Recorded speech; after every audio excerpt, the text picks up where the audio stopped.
Mistério e Morte no Hotel Cecil é um documentário polêmico e perturbador lançado recentemente pela Netflix, com um dos casos mais assustadores envolvendo a morte de uma turista em um famoso hotel, muito conhecido por vários suicídios e assassinatos. E no vídeo de hoje nós vamos destrinchar o que aconteceu com a Elisa Lam, já que a sua morte envolve vários mistérios e teorias super sinistras. Eu dividi esse vídeo em algumas partes, eu vou deixar aqui na descrição os tempos exatos, caso você queira ir para alguma parte específica.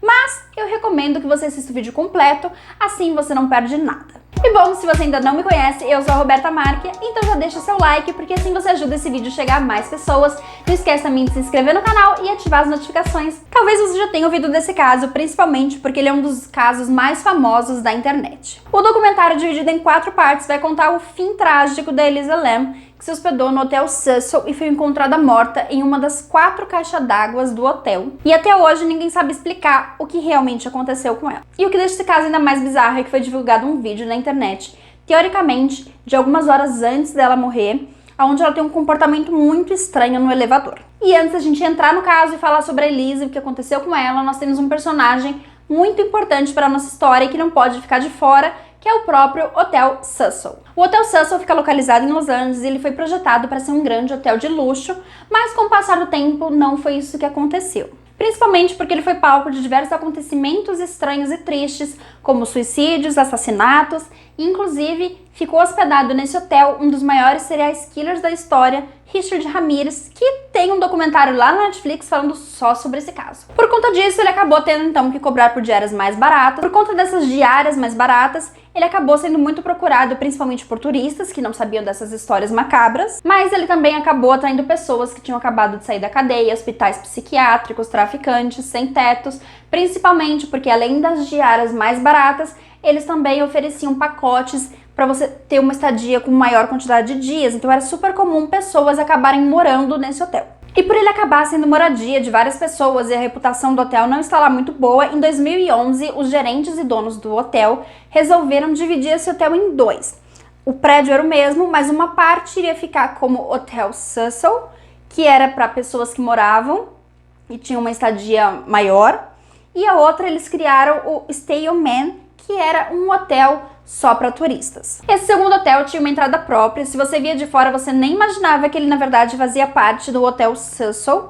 Eles destinaram 3 andares somente para esse novo hotel, onde os turistas seriam alocados, e tudo parecia perfeito se não fosse por um único problema. E esse problema é que tudo parecia ser distinto, exceto o elevador, que era compartilhado pelas pessoas que usavam o Cecil, e as pessoas que eram turistas estavam hospedadas no Stay On Man. E agora que você já sabe disso, a gente já pode entrar no detalhe do caso sobre a Elisa Lam. A Elisa era uma estudante canadense, em determinado momento da sua vida ela decidiu viajar sozinha pelos Estados Unidos e conhecer alguns estados. No dia 29 de janeiro de 2013, depois de muita busca e muita pesquisa, ela decide se hospedar no Stay On Man, sem saber que na verdade ele era o verdadeiro Hotel Cecil. Ela tinha planos de ficar apenas 3 dias no hotel, logo ela faria check-out no dia 31 de janeiro. Assim que ela chegou, a Elisa foi colocada em um quarto compartilhado com algumas outras garotas, mas não demorou muito para que as garotas começassem a reclamar do comportamento da Elisa, um comportamento que elas diziam que era estranho, e então os gerentes do hotel decidiram colocar ela em um quarto particular apenas para ela. A Elisa enfrentava algumas doenças como depressão e bipolaridade, e por isso ela fazia uso de remédios controlados contínuos. E durante esses 3 dias que ela ficou em Los Angeles, ela conheceu a cidade, ela saiu para passear, ela aproveitou realmente bastante, além de, claro, alimentar o seu blog no Tumblr, que era uma rede social que ela tinha, que inclusive uma curiosidade é que ele está ativo até hoje. Lá era muito comum ela postar aos seguidores sobre os seus pensamentos, saúde mental, além de algumas coisas que ela fazia no dia a dia. Inclusive, no dia 29 de janeiro, assim que ela chegou em Los Angeles e se hospedou no hotel, ela fez um post falando sobre como ele era luxuoso e grandioso. E a última vez que a Elisa postou no Tumblr foi no dia 31 de janeiro, que foi a última data que ela foi vista com vida. E um fato curioso é que mesmo depois do desaparecimento, algumas postagens começaram a aparecer no Tumblr até dezembro do final do ano que ela sumiu, no caso de 2013, ainda haviam postagens lá, o que deixou muita gente curiosa e intrigada, mas tudo se deve ao fato e possivelmente é que os posts no Tumblr podem ser programados, e foi isso que aconteceu. Então, no dia 31 de janeiro de 2013, era o dia que a Elisa deveria ter feito check-out no hotel, mas ela não fez.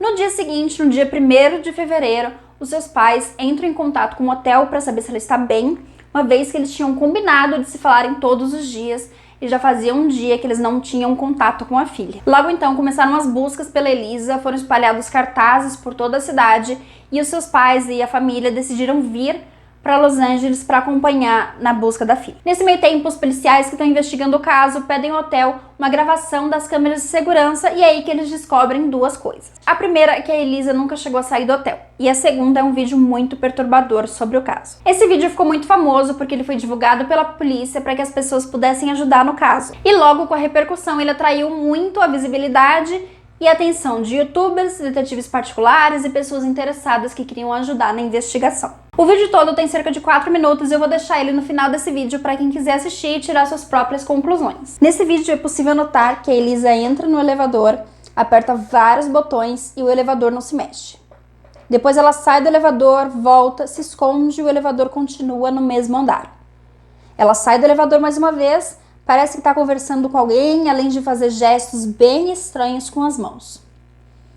Por fim, a Elisa sai do elevador e só depois que ela se afasta, o elevador finalmente sai do andar. Várias pessoas analisaram esse vídeo e descobriram algumas coisas bem curiosas, como o fato de que o vídeo foi adulterado. Algumas partes foram colocadas em câmera lenta, o que deixa o vídeo com um tom um pouco mais macabro do que realmente ele teria. E outra coisa que eles perceberam é que há um corte no vídeo, onde falta mais ou menos 1 minuto de gravação, o que poderia indicar alguma coisa, ou algum suspeito, ou alguma coisa ali naquela cena. Então mesmo depois de liberarem o vídeo, a polícia continua não tendo ideia do paradeiro da Elisa, até que finalmente, 19 dias depois, tudo tem um final bem trágico. Tudo começou quando alguns hóspedes começaram a reclamar que a pressão da água não estava mais no mesmo nível de antes, começava a sair pouca água das torneiras.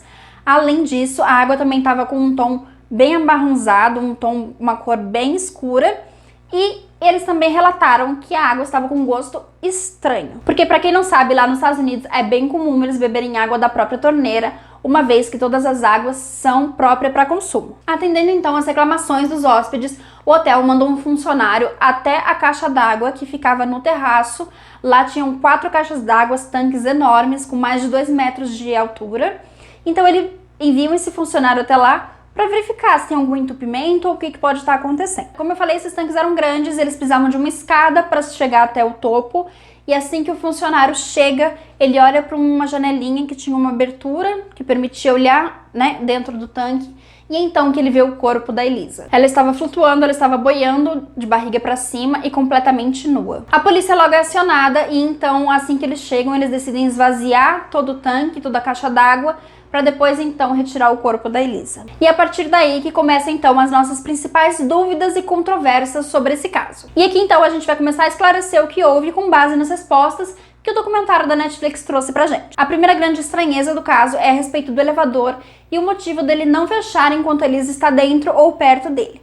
Ele só muda de andar assim que a Elisa se afasta. E como eu falei, alguns youtubers e detetives ficaram fissurados no caso e isso aconteceu no mundo todo. Ao invés do hotel ser totalmente evitado, começou na verdade um efeito contrário. As pessoas começaram a buscar hospedagens para ficar no hotel e principalmente elas queriam ficar no quarto onde a Elisa esteve. Com isso, baseado em alguns vídeos que as pessoas fizeram dentro do hotel com essa busca, com essa procura, a gente consegue identificar algumas coisas. A primeira delas é que no elevador tem um botão de travamento que impede as portas de fecharem ou abrirem. E no vídeo é possível notar que assim que a Elisa entra, ela aperta todos os botões, inclusive esse botão de fechamento das portas, fazendo com que elas permaneçam abertas por até 2 minutos. E como ela fica entrando e saindo do elevador, a porta acaba ficando mais tempo aberta e ela só é fechada, então quando a Elisa se afasta, os 2 minutos se passam e ela finalmente fecha. Outra coisa que intriga muitas pessoas é como a Elisa chegou ao terraço. Isso porque a única forma que ela conseguiria chegar até lá é por meio da saída de incêndio, então ela teria que abrir uma janela, sair pela janela, subir as escadinhas e depois subir numa escada totalmente sem proteção para chegar até o topo. Aqui a gente tem que deixar claro que a Elisa ela já estava no 14º andar, um andar abaixo do terraço, e isso é comprovado porque conforme ela aperta os botões, geralmente quando você aperta um botão que você tá naquele andar, a luz não acende. É isso que acontece quando ela aperta do 14º andar. A luz apaga e somente a dos outros andares são acesas, indicando que sim, ela já estava no 14º andar. E o que intriga a gente aqui é que na verdade ela estava hospedada no 5º andar e não no 14º, que foi a última vez onde ela foi vista. E assim que ela sai, ela pode ter ido sim pela escada de emergência, mas também há uma outra opção, que é uma outra escadinha interna que leva até o terraço. E o estranho aqui é que os funcionários afirmam que é impossível que ela tenha ido pela entrada interna do prédio, sem se aventurar pela saída de emergência, uma vez que essa entrada interna tem uma porta e ela é trancada, e o único jeito de abri-la é com os funcionários, que tem uma chave, e caso ela fosse aberta por algum outro meio, acionaria um alarme no prédio todo. E ainda falando sobre o elevador, nunca ficou comprovado que o vídeo realmente foi adulterado. Na verdade, a única declaração da polícia foi que sim, talvez eles tenham omitido algumas partes, sensibilizar o público ou para proteger a vítima. E uma das coisas que mais gerou debate ao longo desses anos é o fato dela ter sido encontrada dentro da caixa d'água. E ao longo desses anos gerou uma discussão enorme sobre isso, principalmente porque as pessoas afirmaram que a tampa da caixa d'água onde ela foi encontrada estava fechada. E uma vez que se talvez ela tivesse pulado lá dentro, ela não teria como fechar essa tampa. E aí a Netflix entrevistou e trouxe para o documentário um dos funcionários do hotel, na verdade o responsável por encontrar a Elisa, e ele afirma que a tampa sempre esteve aberta o tempo todo, desde quando ele chegou e encontrou o corpo da Elisa dentro da caixa d'água, a tampa já estava aberta. E como eu comentei aqui, quando ela foi encontrada, ela estava nua, mas depois eles fizeram exames e não foi encontrado nenhum tipo de violação no corpo dela. Então, provavelmente, uma da teoria é que conforme ela estava tentando se salvar, né, se afogando ali, ela tirou as roupas para o corpo ficar mais leve e ajudar, talvez, que ela boiasse e flutuasse. Nessa tentativa de salvar, ela pode ter feito isso, uma vez que a autópsia demonstrou que ela sofreu, né, a causa morte foi afogamento acidental. Então, falando um pouco sobre a Elisa agora, ela sofria, sim, de algumas doenças mentais, como depressão e bipolaridade. A família, inclusive, relata alguns episódios onde ela tinha crise e achava que estava sendo perseguida por alguém, o que colabora com o fato de onde parecia que ela está sendo perseguida no elevador. Talvez ela estivesse tendo uma crise e ela acabou indo para a caixa d'água achando que lá ela se esconderia de alguém. E agora, entrando um pouquinho no detalhe do documentário da Netflix, ele aborda todas essas visões e todas essas teorias que surgiram. Inclusive, ele traz também algumas pessoas que foram acusadas de terem assassinado a Elisa só pelo fato delas estarem hospedadas no hotel em algum determinado momento. E ela mostra também como isso prejudicou a vida dessas pessoas, porque elas foram totalmente perseguidas, baseadas em teorias, em nadas, em pessoas que quiseram ajudar e acabaram atrapalhando as buscas. E é só no último episódio que finalmente o documentário se aprofunda na questão da saúde mental e das doenças mentais que a Elisa sofria, e na teoria e na conclusão da polícia de que ela estava tendo algum surto, ou por tomar doses maiores do remédio dela, ou na verdade o contrário, por ela ter interrompido o tratamento, ela acabou tendo essa crise, o que levou ao triste fim. Esse desfecho pode acabar decepcionando algumas pessoas que estavam esperando um tom mais sobrenatural, como já foi divulgado, ou talvez algumas outras pessoas que estavam esperando achar um culpado, achar algum assassino. Mas ele também acaba expondo, eu senti um pouquinho demais a Elisa na questão da saúde mental dela, como se ela fosse culpada pelo que aconteceu, quando na verdade ela é só uma vítima. Bom, gente, esse foi o vídeo de hoje, espero que vocês tenham curtido. Não esquece de deixar o seu like, se inscrever no canal, um beijão e até a próxima!